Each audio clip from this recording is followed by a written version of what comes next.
اور ہم نے داؤد کو اپنی طرف سے برتری بخشی تھی۔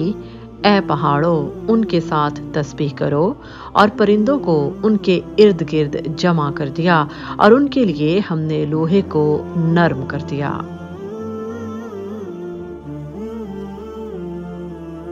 قرآن کریم میں حضرت داؤد علیہ السلام کا ذکر 16 مقامات پر آیا ہے۔ سورہ بقرہ کی آیت نمبر 251 میں 1 مرتبہ، سورہ نساء کی آیت نمبر 163 میں 1 مرتبہ، سورہ مائدہ کی آیت نمبر 78 میں 1 مرتبہ، سورہ الانعام کی آیت نمبر 84 میں 1 مرتبہ، سورہ اسراء کی آیت نمبر 55 میں 1 مرتبہ، سورہ الانبیاء کی آیت نمبر 78 اور 89 میں 2 مرتبہ، سورہ نمل کی آیت نمبر 15 اور 16 میں 2 مرتبہ، سورہ سبا کی آیت نمبر 10 اور 13 میں 2 مرتبہ، اور سورہ صاد کی آیت نمبر 17، 22، 24، 26 اور 30 میں 1 مرتبہ۔ حضرت داؤد علیہ السلام کا نسب نامہ اس طرح سے ہے: داؤد بن عیشا بن عبید بن عابر بن سلمون بن نخشون بن امینازب بن ارم بن حسرون بن فارس بن یہود ابن یعقوب بن اسحاق بن ابراہیم علیہ السلام۔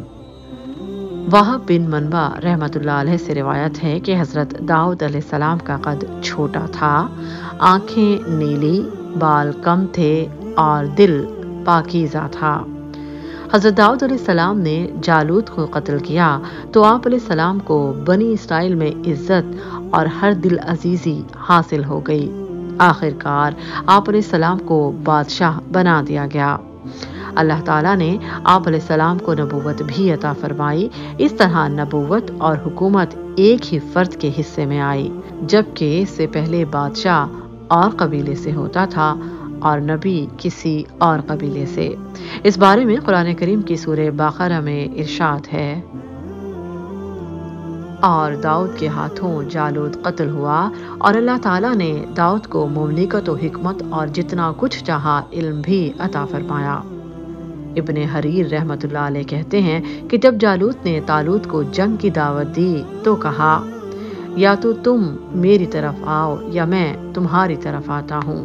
طالوت نے فوج سے کہا، اس کا چیلنج کون قبول کرے گا؟ اس وقت حضرت داؤد علیہ السلام سامنے آئے اور مقابلہ کر کے جالوت کو قتل کر دیا۔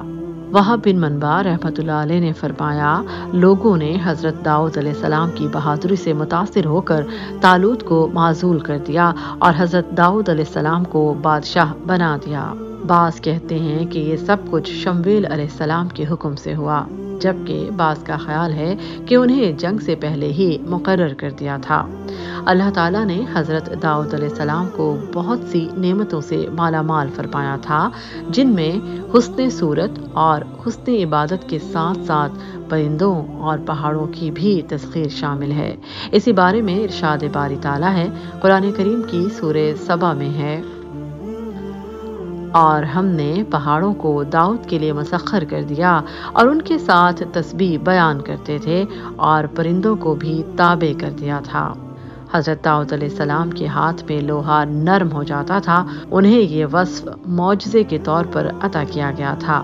یہ بھی ممکن ہے کہ اللہ تعالیٰ نے آپ علیہ السلام کو لوہا نرم کرنے کا ہنر سکھایا ہو تاکہ اس سے زرہیں بنا کر جنگ میں پہنی جائیں اور دشمن کے حملے سے دفاع ہو سکے۔ اس بارے میں قرآن کریم کی سورہ سبا میں ارشاد ہے: اور ان کے لیے ہم نے لوہے کو نرم کر دیا کہ کشادہ زرہیں بناؤ اور کڑیوں کو اندازے سے جوڑو اور نیک عمل کرو، اور جو عمل تم کرتے ہو میں ان کو دیکھنے والا ہوں۔ قنادہ رحمۃ اللہ علیہ فرماتے ہیں کہ اللہ تعالیٰ نے آپ علیہ السلام کے لیے لوہا نرم کر دیا تھا، یعنی آپ علیہ السلام کو لوہے کی چیزیں بنانے کے لیے آگ یا ہتھوڑے کی ضرورت نہیں ہوتی تھی۔ ٹھنڈے لوہے کو ہاتھ سے موڑ کر جو چاہتے تھے بنا لیتے تھے۔ آپ علیہ السلام نے سب سے پہلے لوہے کے حلقے جوڑ کر ذرہ بنائی، جبکہ اس سے پہلے بچاؤ کے لیے لوہے کے تختے استعمال ہوتے تھے۔ ابن شوذب کا کہنا ہے کہ آپ علیہ السلام روزانہ ایک ذرہ بناتے تھے جو 6000 درہم تک بک جاتی تھی۔ رسول اللہ صلی اللہ علیہ وآلہ وسلم نے فرمایا، اللہ کے نبی داؤد علیہ السلام بھی اپنے ہاتھ کی کمائی کھاتے تھے۔ اس بارے میں قرآن کریم کی سورہ صوت میں ارشاد ہے، اور ہمارے بندے داؤد کو یاد کرو جو صاحب قوت تھے اور بے شک وہ رجوع کرنے والے تھے۔ حضرت ابن عباس رضی اللہ تعالیٰ عنہ اور مجاہد رحمۃ اللہ علیہ فرماتے ہیں کہ قوت سے مراد عبادت کی طاقت اور نیک کام انجام دینے کی قوت ہے۔ حضرت قنادہ رحمۃ اللہ علیہ بیان فرماتے ہیں کہ انہیں عبادت کی طاقت اور دین کی سمجھ ملی تھی۔ صحیحین میں ہے کہ رسول اللہ صلی اللہ علیہ وآلہ وسلم نے فرمایا، اللہ تعالیٰ کو داؤد علیہ السلام کی نماز تمام نمازوں سے زیادہ پیاری ہے، اور داؤد علیہ السلام کا روزہ سب روزوں سے پیارا ہے۔ آپ علیہ السلام آدھی رات آرام کرتے تھے، تہائی رات قیام کرتے تھے، اور رات کا چھٹا حصہ پھر سو جاتے تھے، اور آپ علیہ السلام ایک دن کا روزہ رکھتے تھے اور ایک دن نہ رکھتے تھے، اور جب دشمن سے سامنا ہوتا تو بھاگ نہیں جاتے تھے، بہادری سے جہاد کرتے تھے۔ اگر آپ نے ابھی تک ہمارا چینل سبسکرائب نہیں کیا تو ہمارے چینل کو سبسکرائب کیجیے۔ اللہ تعالیٰ نے حضرت داؤد علیہ السلام کو اتنی پیاری آواز عطا فرمائی تھی کہ جب آپ علیہ السلام ترنم کے ساتھ زبور کی تلاوت کرتے تو اڑتے ہوئے پرندے رک کر آپ علیہ السلام کی تسبیح کا ساتھ دیتے تھے۔ اسی طرح صبح شام تسبیح خوانی کے وقت پہاڑوں کی گونج بھی آپ علیہ السلام کا ساتھ دیتی تھی۔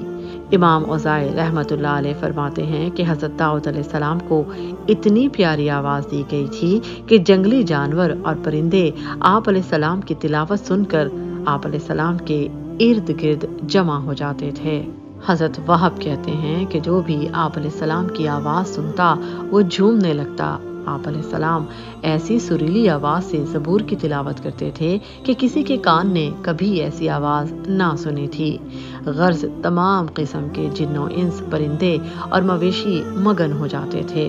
ام المومنین حضرت عائشہ صدیقہ رضی اللہ تعالیٰ عنہا سے روایت ہے کہ رسول اللہ صلی اللہ علیہ وآلہ وسلم نے ابو موسیٰ اشعری رضی اللہ تعالیٰ عنہ کی تلاوت کی آواز سنی تو فرمایا، اسے داؤد علیہ السلام کی نغمگی میں سے حصہ ملا ہے۔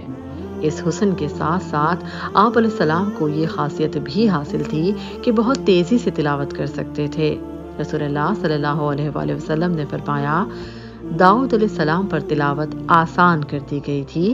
آپ علیہ السلام گھوڑے پر کاٹھی ڈالنے کا حکم دیتے اور گھوڑا تیار ہونے سے پہلے قرآن زبور پڑھ لیتے اور اپنے ہاتھ کی کمائی کھاتے تھے۔ یہ تلاوت تدبر اور خشوع کے ساتھ ہوتی تھی، اور قرآن سے مراد زبور ہے جو حضرت داؤد علیہ السلام پر نازل ہوئی۔ اس بارے میں قرآن کریم کی سورہ نساء میں ارشاد ہے، اور ہم نے داؤد کو زبور عطا فرمائی۔ زبور ماہ رمضان میں نازل ہوئی تھی اور اس میں واعظ اور حکمت کی باتیں تھیں۔ دیگر نعمتوں کے علاوہ آپ علیہ السلام کو اللہ تعالیٰ نے جھگڑوں کے فیصلے کرنے کی خصوصی صلاحیت سے بھی نوازا تھا۔ اس بارے میں قرآن کریم کی سورہ صوت میں ارشاد ہے، ہم نے اس کی سلطنت کو مضبوط کر دیا تھا اور اسے حکمت دی تھی اور بات کا فیصلہ کرنا سکھایا تھا۔ حضرت ابن عباس رضی اللہ تعالیٰ عنہ سے روایت ہے کہ دو آدمی اپنا مقدمہ لے کر حضرت داؤد علیہ السلام کے پاس آئے۔ مدعی کا کہنا تھا کہ اس نے مجھ سے گائے چھین لی ہے، جبکہ دوسرے شخص نے انکار کیا۔ داؤد علیہ السلام نے فیصلہ رات تک مؤخر کر دیا۔ جب رات ہوئی تو اللہ تعالیٰ کی طرف سے وحی نازل ہوئی کہ مدعی کو قتل کر دیا جائے۔ جب صبح ہوئی تو داؤد علیہ السلام نے مدعی سے کہا، اللہ نے مجھے وحی کی ہے کہ تجھے قتل کر دوں، اس لیے میں تجھے ضرور قتل کروں گا، اب سچ سچ بتا دو حقیقت کیا ہے۔ اس نے کہا کہ اللہ کے نبی، میں دعوے میں بالکل سچا ہوں، لیکن میں نے اس کے باپ کا قتل کیا تھا۔ اس شخص کو داؤد علیہ السلام نے سزائے موت کا حکم سنایا۔ اس واقعے سے بنی اسرائیل کی نظر میں حضرت داؤد علیہ السلام کا مقام بلند ہو گیا اور انہوں نے آپ علیہ السلام کی اطاعت قبول کر لی۔ اسی بارے میں قرآن کریم کی سورہ صوت میں ارشاد ہے، اے داؤد، ہم نے تم کو زمین میں بادشاہ بنایا ہے، لہٰذا لوگوں میں انصاف کے ساتھ فیصلے کیا کرو۔ امام ابن حریر رحمۃ اللہ علیہ فرماتے ہیں کہ اہل کتاب کا کہنا ہے حضرت داؤد علیہ السلام کی عمر 77 سال تھی، یہ غلط ہے۔ اسی طرح وہ یہ بھی کہتے ہیں کہ آپ علیہ السلام نے 40 سال حکومت کی۔ یہ بات صحیح ہو سکتی ہے کیونکہ قرآن و حدیث سے اس کی تصدیق یا تکذیب نہیں ہوتی۔ آپ علیہ السلام کی وفات کے بارے میں حضرت ابو ہریرہ رضی اللہ تعالیٰ عنہ سے مروی ہے کہ رسول اللہ صلی اللہ علیہ وآلہ وسلم نے فرمایا کہ حضرت داؤد علیہ السلام بہت غیرت والے تھے۔ جب آپ علیہ السلام باہر تشریف لے جاتے تو گھر کے دروازے بند کر کے جاتے تھے۔ آپ علیہ السلام کی غیر موجودگی میں کوئی شخص گھر میں داخل نہ ہوتا تھا۔ ایک دن آپ علیہ السلام باہر تشریف لے گئے اور حسب معمول دروازے بند کر گئے۔ اچانک آپ علیہ السلام کی زوجہ محترمہ نے دیکھا کہ ایک آدمی گھر کے درمیان کھڑا ہے۔ انہوں نے گھر کے دوسرے افراد سے کہا، یہ مرد کہاں سے داخل ہو گیا جب گھر کے دروازے بند تھے؟ اللہ کی قسم، ہمیں تو حضرت داؤد علیہ السلام کے سامنے شرمندہ ہونا پڑے گا۔ اتنے میں حضرت داؤد علیہ السلام بھی تشریف لے آئے۔ آپ علیہ السلام نے اس سے پوچھا کہ کون ہو؟ اس نے کہا، میں وہ ہوں جو بادشاہوں سے نہیں ڈرتا اور دربانوں سے نہیں رکتا۔ حضرت داؤد علیہ السلام نے فرمایا، تب تو آپ موت کے فرشتے ہیں، میں اللہ کے حکم کو خوش آمدید کہتا ہوں۔ پھر اس کے بعد آپ علیہ السلام کی روح قبض کر لی گئی۔ پھر آپ علیہ السلام کو غسل دیا گیا اور کفن پہنایا گیا۔ جب لوگ غسل اور کفن سے فارغ ہوئے تو دھوپ نکل آئی۔ حضرت سلیمان علیہ السلام نے پرندوں سے کہا، داؤد علیہ السلام پر سایہ کرو۔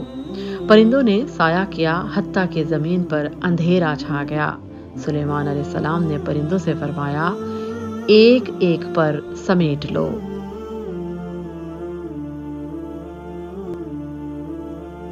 ہماری آنے والی کہانی حضرت سلیمان علیہ السلام کے بارے میں ہے، جو بہت جلد ہمارے YouTube چینل پر نشر کی جائے گی۔